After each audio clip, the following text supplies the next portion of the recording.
they do that. We'll call the meeting to order. Will the clerk call the roll? Nancy? Present. Here, yes. Bob? Here. John? Here. Kurt? Here. Jay? Here. Mark is excused. Cindy? Here. Thank you. All right, if you would all rise for the voluntary Pledge of Allegiance. I pledge allegiance To the flag of the United States of America, and to the republic for which it stands, one nation, under God, indivisible, with liberty and justice for all.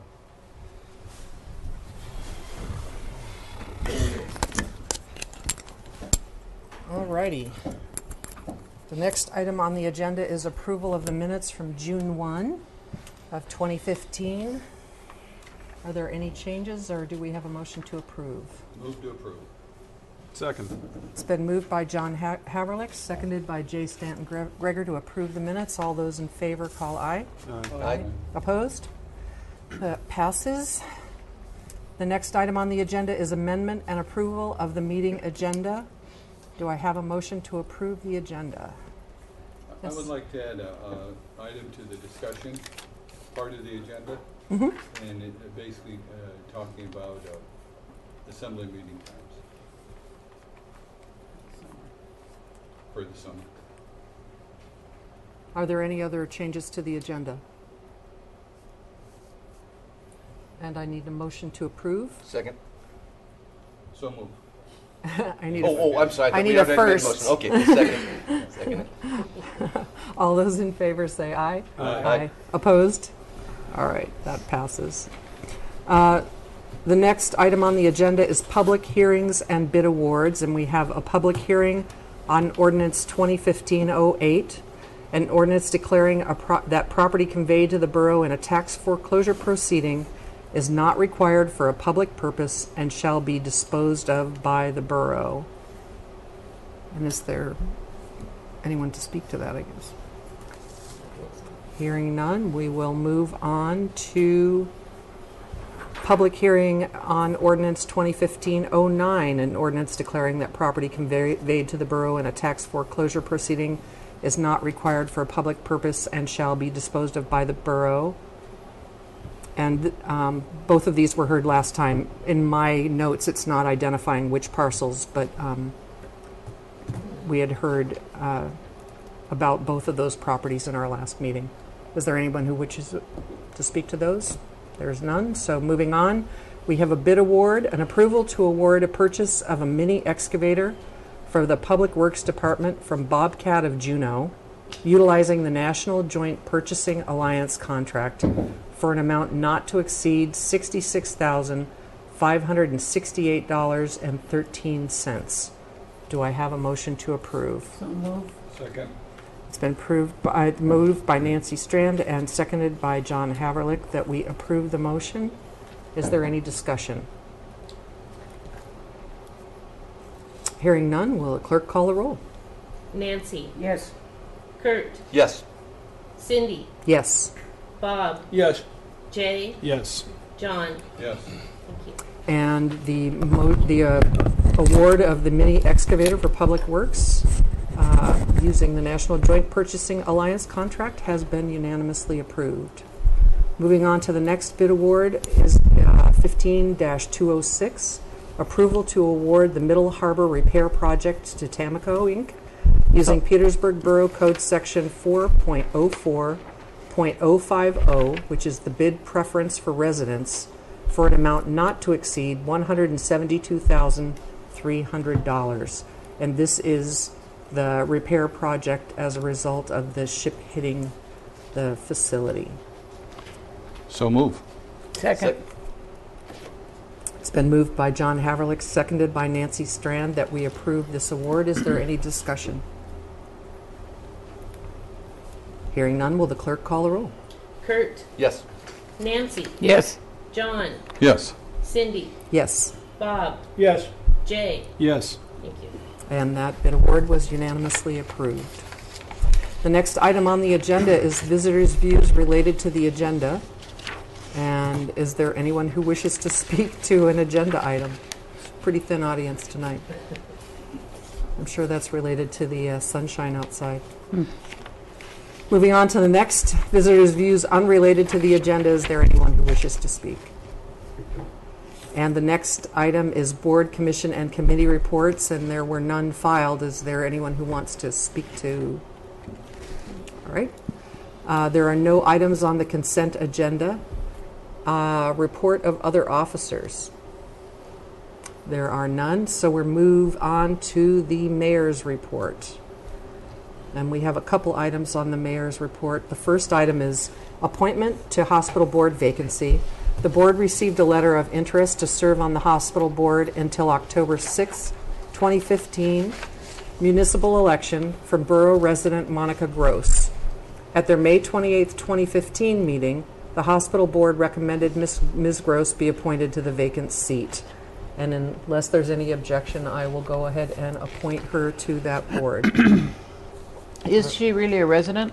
Has she established residency? She is, and she has, yes. Okay.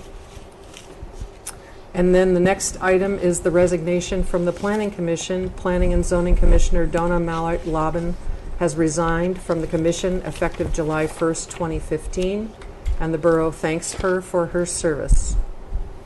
And along those lines, we are seeking letters of interest. Petersburg's Planning and Zoning Commission is seeking letters of interest for 2 vacant seats. Interested parties must be registered borough voters and must have resided in the borough for a period of 1 year prior to taking office. Appointees will serve until the October 6, 2015 municipal election. So this is a good test the waters. If you're not really sure you're ready to take it on, it's only for a few months to start. So it's a good opportunity to get your feet wet in serving on a committee. We have the Petersburg's Historical Preservation Committee still has a vacancy for an architect or an at-large member, and that appointee will serve until December 31st, 2015. Letters of interest may be addressed to the borough clerk and emailed to dthompson@petersburgak.gov or mailed to P.O. Box 329, Petersburg AK 99833, or you can drop them off at the Borough Administration Building office in the municipal building. And then just as a reminder, Ordinance 2014-18, which reestablished the Historic Preservation Committee on August 4th of last year, states that the commission shall meet at the call of the chairperson or any 4 commission members on an as-needed basis. The commission will be dissolved if there are no meetings of the commission within any 2-year period, and I believe that the Historic Preservation Committee has not yet met, so just a reminder to those folks. And then one final note, I should have mentioned it at our last meeting, and I did not. Wrangell resident Bob Prunella passed away on, actually this says May 27th, I think the obituary says the 26th. And he served as Petersburg's interim city manager the last half of 2009 and into early 2010. And he was very active in local Petersburg and Wrangell issues and will be missed. And his obituary covers quite a range of public service and communities that he was involved in and things that he had done. And there will be a public celebration of his life at the Nolan Center in Wrangell after a memorial service for friends and family, and that's happening on Sunday, June 28th, if anyone wishes to attend. And moving on to the manager's report. Thank you, ma'am. Thanks to quite a few people, Glenn Reed, Alex Sharmack, and Sig Burrell with Rock and Road for assisting the harbor maintenance crew over the last couple of weeks as we lengthened the water line and got it laid outside the problem area. We have the water back on in the middle harbor. EMS Marine Survey performed a condition survey on the Homeland Security boat. It's required by our insurance carrier every 3rd year. Reported back, everything looks good, no maintenance exceptions have been noted. Drive down facility, we're getting a lot of good use on it. So far we've sold 157 annual permits on the new facility. Mark Morris from Morris Electric was in town on Tuesday the 9th of June and did the electrical inspection of both the crane dock and the drive-down facility electrical work. We've got a punch list that'll be getting out to the contractors for them on stuff that they need to fix for us. We, with some help from PEDC and Liz Cabrera, the market kicked off their season with 11 vendors and about 300 customers is their count. PEDC is administrating their USDA Farmers Market grant, which is kind of helping them cover their operating costs for this year's market. So they're tagging it as a very successful opening, so hopefully this will continue. We're also working, PEDC is continuing to work with finalizing a loan guarantee program for the downtown building owners to finance installation of fire sprinkler systems.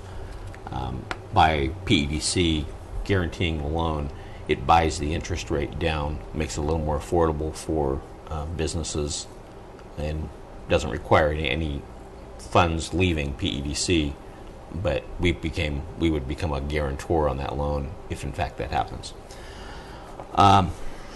Seacon and Rock and Road continue to work on the sewer system, and as you've seen on South Nordic, Seacon and Sater Construction are also on the sidewalk replacement on Haugen. Just constant reminder to the public, thank you for your patience, thanks for the flaggers, and pay attention to the folks directing traffic out there. We don't want anybody hurt, and it's going to be a real nice project when it's all completed. Drivers should expect up to a 10-minute wait at times, and we apologize for that, but it's part of the job. There are times that we have to actually block the road to be able to get the equipment in place to do what they need to do, although we're trying to minimize that as much as possible. Public Works has excavated the muskeg and backfilled with shot rock at the site of the cemetery columbarium. Forms for the columbarium foundations were poured, and work continues on the slab for the site. Once that's done, we'll actually start doing the installation on it. We are Public Works is working on replacing the road surfacing on Reservoir Road, which is going up to the dump hill. Basically kind of smooth that hill out a little bit and make it a little bit safer for traffic going up and down the hill. We did receive a new shipment of the dust control chemical, so as needed we can get back to spraying. Just as a note for folks, because it's one of those sensitive issues and folks really like us to do that. Latest, and I don't know how long, Carl could answer how long that lasts, but price tag on it was just shy of $9,000 for that chemical. And Carl, how long would that last you? Well, usually we have wetter weather, so we don't have to worry about the dust so much. But generally, we budget for 1 or 2 loads a year. So we burned through the first load in this fiscal year. We've ordered the second one, and if this keeps going, we'll probably have a third before the end of the summer. So it's just public information. Recent survey that was done of the water treatment plant, we passed with no major comments or issues to be addressed. Just thanks to Mike Bell for his work to keep the plant in top condition. That's the water we all drink and cook with, and it's nice to know it's safe. Wastewater staff has been inspecting the newly installed gravity sewer mains on the VOT, Seacon, and Rock and Road project using our sewer camera, and that helps spot any problems before the holes are totally closed in or we can't go back and fix things. Our landfill permit was renewed successfully. A new permit will be in effect from July 2015 through June 2020. There were no significant changes as a result of the renewal. This is always a concern. So thanks to Carl and his staff for getting that permit done and renewed. We have got a bad motor on the landfill loader. We had the NC machinery technician take a look at it. Looks like the motor is shot. We will be looking at pricing the replacement price on a new motor. It's probably about $20,000, give or take, to have it purchased and installed. North End Ferry Authority, as I think we've all seen, was going to start on the 14th. Not sure we have a new date yet on that. It's the 28th. Thank you very much, 28th. But I think it was interesting for the public. One of the things that we were concerned about was placement of protected rock around the launch ramp and concrete panels around those to make sure that before they started operating that it didn't create further ruts in that area. They've actually gone ahead and got that done. So they seem to be very responsive to, the concerns. Boiler 1 is up and running at the Aquatic Center, and the pool is open. We're continuing to have to watch and test it, and Boiler 2 is still down. Have we gotten an estimate on that, Donnie, yet? I called and talked to them today. They're still trying to find a few additional parts, and so they should have that to us by the end of the week. Okay. So we still don't know what that'll cost to get fixed. We'll bring it back to the assembly once we have that. Little League has begun using the blue field for their juniors team the last few weeks. We added another hour and a half to our daily maintenance routine up there to get it ready, and kind of welcome to Wrangell, who's been coming over to enjoy some of the games with the kids. Everybody seems to be enjoying it well. This is one of those areas that we're targeting to try to figure out ways to cut maintenance by working with the Little League group. So, summer swim lessons we pushed back because of the pool closure, but they will get started here. So keep in touch with Parks and Rec. The annual SEPA maintenance outage went really well. We did have an alternator problem with the Scow Bay #1 generator. It was a minor issue, and it has been fixed. And I believe all the good news coming back from SEPA is everything they got done they wanted to get done. We have been pretty conservative with the water at Crystal Lake. We can run that, which lowers our power cost. On the other hand, it has an impact on the hatchery if we use too much water. So we have purposely been trying to keep water in the lake and not use it when there's plenty else going on.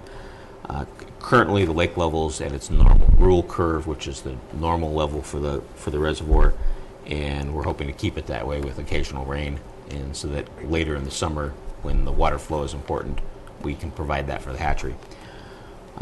As part of the annual FERC inspection for Crystal Lake, Power and Light is preparing for a required tabletop exercise,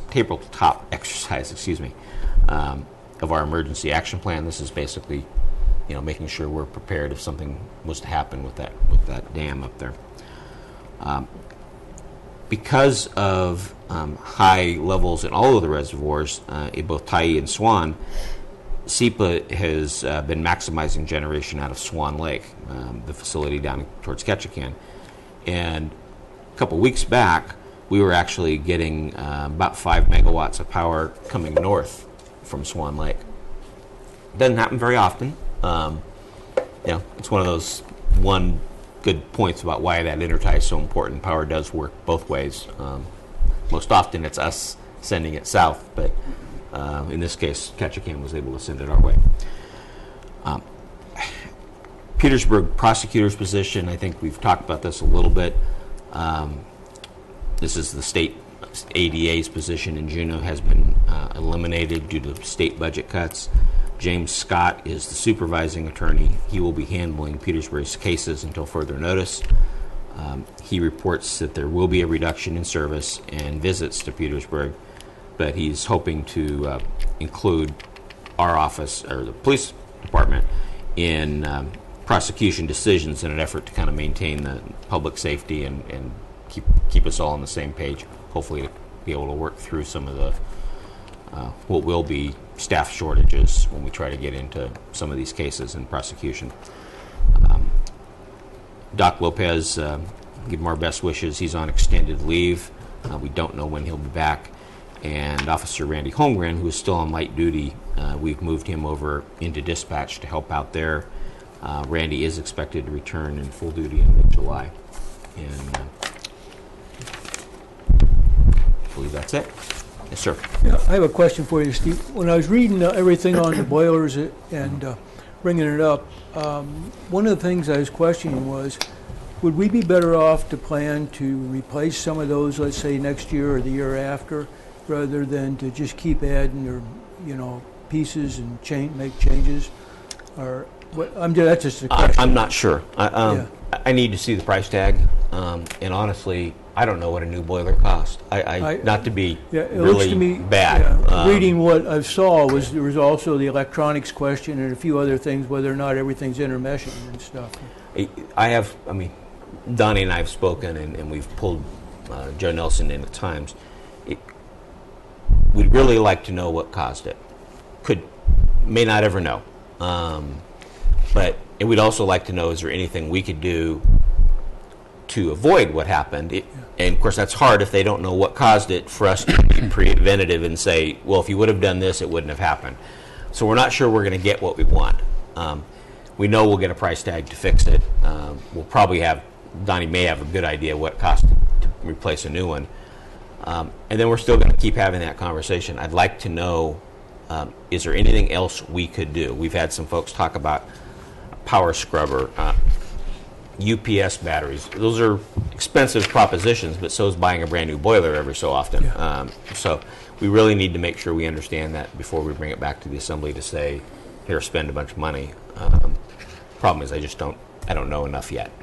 Donnie, I don't know if you add to any of that. Well, there's a couple of numbers that we could throw out. We know for sure that the school district just bought a brand new boiler. I believe the price tag was about $70,000 for that. The price tag that the rebuild, I'm guessing, is going to be significantly less than that, but they just don't know as of yet.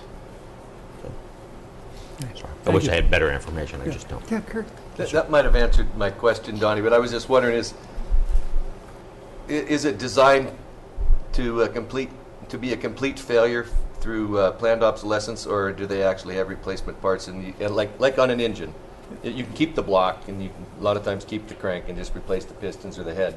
Is it kind of one of those kind of boilers that you know of, or is it just a all or nothing? No, there are. It's like a lot of hot water heaters, right? Because it's electric, it has elements in it, and each individual element is wired to a. You're talking to the Parks and Recreation Director. I'm following you so far. Yeah. But then it's wired to its own connector where the power comes in and tells it to turn on, and it specifically turns on that individual. And I believe there's about 24 of those elements in each one of these boilers. And so on boiler number 2, all 24 of those elements were shot because, from what is being explained to me, these the word is not a connector, but that's the basic thought, is that when power is given to those connectors, they touch, which then sends the electricity to the actual element itself and begins heating. And then when the system tells it to stop, those connectors let go. The assumption right now, I haven't received the official report back from the technician, but the assumption when I discussed it with him was that those connectors had received a high amount of amps, which then locked them in, and they couldn't release, even though the system was telling it to let go, which then sent an overheat, which then built those. So the boiler itself can be piecemealed by replacing each one of those elements and the wiring that goes to it. On our boiler specifically, the actual container that holds the water, one of the concerns that we did have was that those elements had actually, when they melted, had hit the side and had sprung a leak, which then we would have been at a point where we would have had to have a brand new boiler altogether. We weren't in that situation.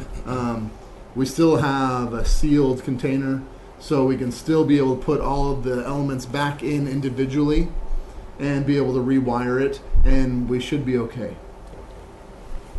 I think those are called electromagnetic switches. I had one fail on me on a refrigeration system one time, and it does weld itself together. So. Yeah. Okay, thank you. You're welcome. Anyone else? Alrighty, the next item on the agenda is unfinished business, and we have ordinances for the third and final reading. The first is ordinance 15-08, an ordinance declaring that property conveyed to the borough in a tax foreclosure proceeding is not required for a public purpose and shall be disposed of by the borough. And this is Lot 5W and Island Court. Do we have a motion on that ordinance? So move.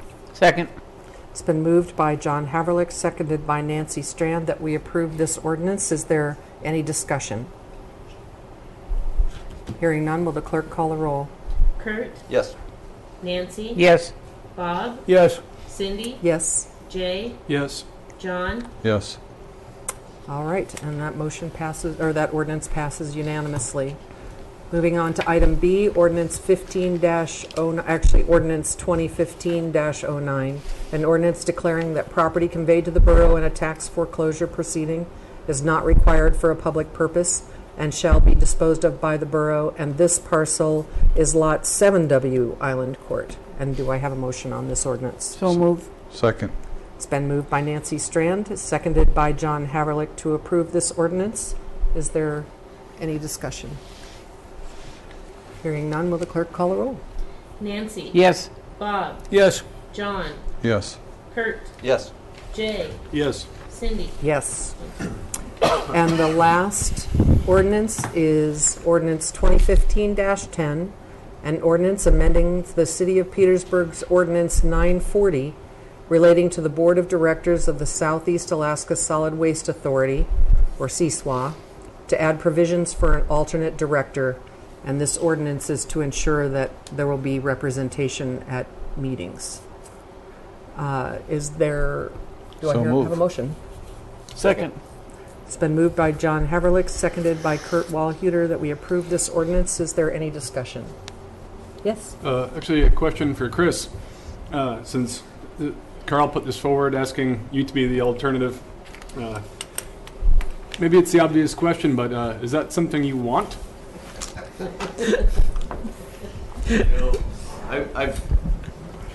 I've filled in before for Carl on this, so it's I look at it as a formality, really, and I'm happy to support the department in that capacity. So Cool, thanks. okay. Anyone else? No, hearing no further discussion, will the clerk call the roll? Bob, Yes. John, Yes. Jay, Yes. Kurt, Yes. Nancy, Yes. Cindy. Yes. Thank you. And that ordinance passes unanimously. Moving on to new business, we have Resolution 2015-13, a resolution authorizing acceptance of a DEC grant to assist in funding improvements to the wastewater collection system. So move. Second. It's moved by John Haverlick, seconded by Nancy Strand to approve this resolution. Is there any discussion? Just a question. What's the length of the terms? It was 1.5%, but what was the length of payoff? 20-year term. 20-year? And just for anyone listening in, this loan and grant were in the capital budget for FY16. So, is there any further discussion or questions? Hearing none, will the clerk call the roll? Jay, Yes. Kurt, Yes. Cindy, Yes. John, Yes. Bob, Yes. Nancy. Yes. And that resolution passes unanimously. And moving on to our last one for the evening, the 15-210, authorization to amend professional services contract with PND for the Petersburg Drive-Down Facility bulkhead loading dock design. And this is using some of the money that was remaining from the initial contract to do a design contract for a bulkhead facility. So move. Second. It's been moved by John Haverlick, seconded by Kurt Walhuter, that we approve this resolution. Is there any discussion or authorization? Yes, Kurt. I'd like to just make a point here on a reason for going forward with this. Year 2022, I believe, the Coast Guard is going to be making up their decision. Well, they'll have already made their decision whether or not we got a 152-foot vessel here, or lose our 110 and have nobody here. I would like to move ahead with this project so that we can clear those bait sheds from behind the Coast Guard station so that we can make that land available for them if it's an asset they need to be able to retain a 152-foot vessel here. But that area has to be cleared so it's available for them. So building this bulkhead would give us the ability to move those bait sheds out of there, make that property available to the U.S. Coast Guard, and say, we are open for business if you guys want this property. So I'm hoping that they would accept that and hope to keep a vessel here. And just to be clear, we're only talking about Right, just the design. But that's the ramification of what we're talking about. That was my question there. We're just talking the design. We haven't even started on the cost of the bulkhead. That's correct. Nope, got to wait and see how much it costs. I'm Right, aware of that. well. Yes. Is there any further discussion? Hearing none. Jay, Yes. Bob, Yes. Cindy, Yes. John, Yes. Kurt, Yes. Nancy. Yes. And that passes unanimously. The next item on the agenda is communications. Does anyone have any communications to report? And the next item is recognitions. Does anybody have any recognitions? Nancy, sorry. Yeah, Nancy. I'd like to recognize once again the Coast Guard. Right.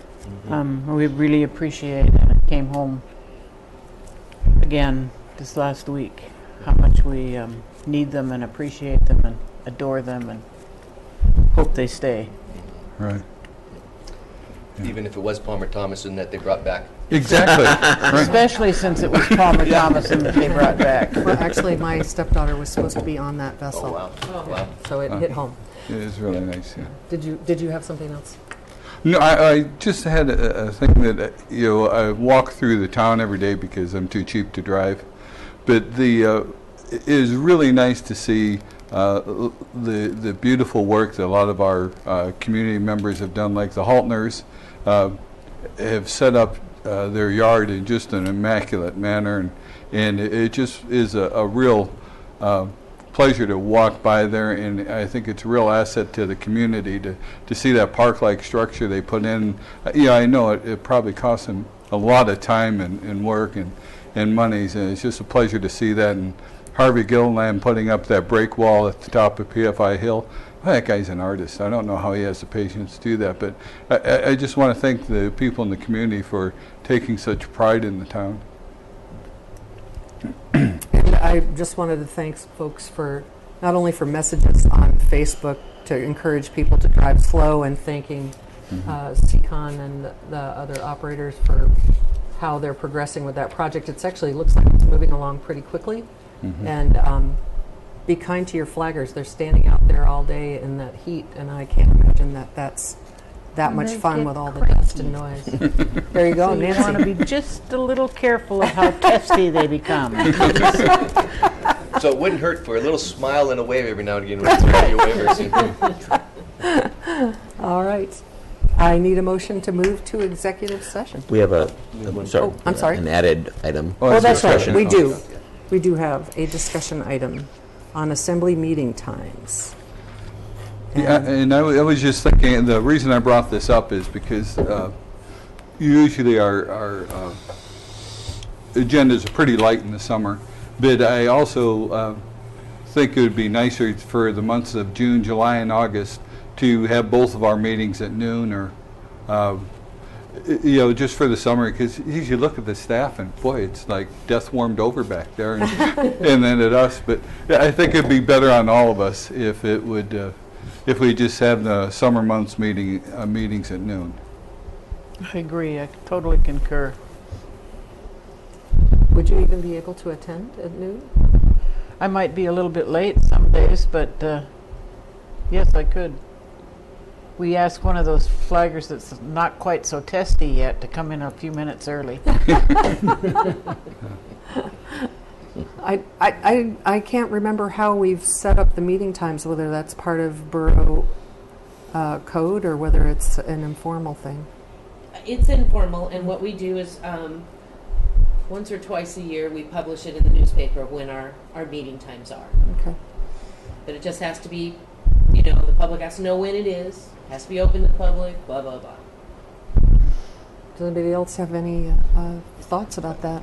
I just want to add that this is going to be my last meeting until probably the first part of October, so so I don't have a dog in the fight right now. Is there anybody else that would be affected negatively if we decided to do that? It's a good idea. Yeah, noon works just fine. Okay. Yeah, it would be easier for me to call in at noon than it would be at Okay. 7. That prevents you from Do we doing need to put that on the agenda or just decide informally? I think we can decide informally, and then I can put something in the newspaper if Okay. everyone agrees. Okay. Do we need a motion to do that or no? So we ask staff? Yeah, maybe, well, What's the staff feel about that idea?